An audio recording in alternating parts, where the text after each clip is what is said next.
बोला बोला बाबा महेंद्रनाथ की।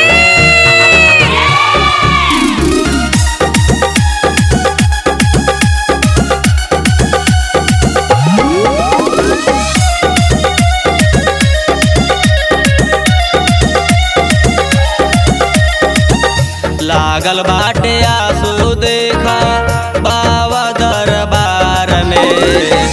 लागल बाटे आंसू देखा बाबा दरबार में। चल ना तू सावन में लिहा जलवा ढार हो। चल ना तू सावन में लिहा जलवा ढार हो।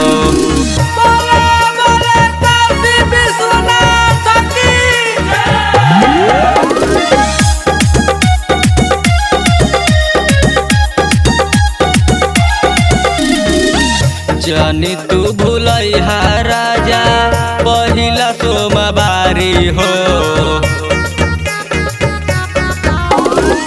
जनी तू भूलैहा राजा पहिला सोमवारी हो।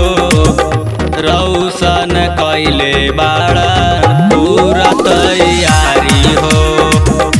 रौशन कैले बाड़न पूरा तैयारी हो। बोला बोला बाबा महेंद्रनाथ की।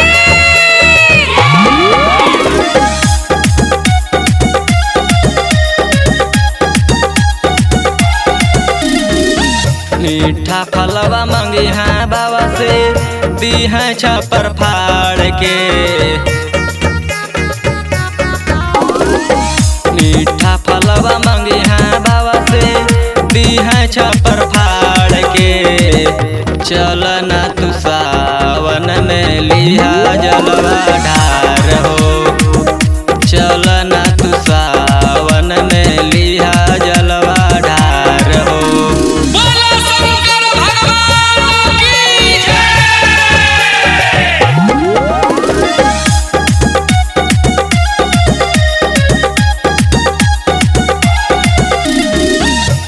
ऊंचा समाज के बतिया जन भूलैहा हो।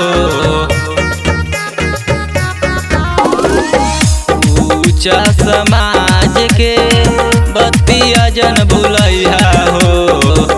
कठोर बानी बाबू जाने तू बोलिया हो। कठोर बानी बाबू जाने तू बोलिया हो। बोला बोला बाबा महेंद्रनाथ की।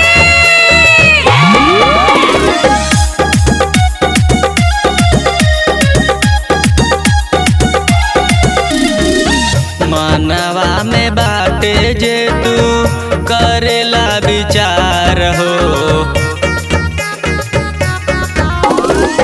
मनवा में बाटे जे तू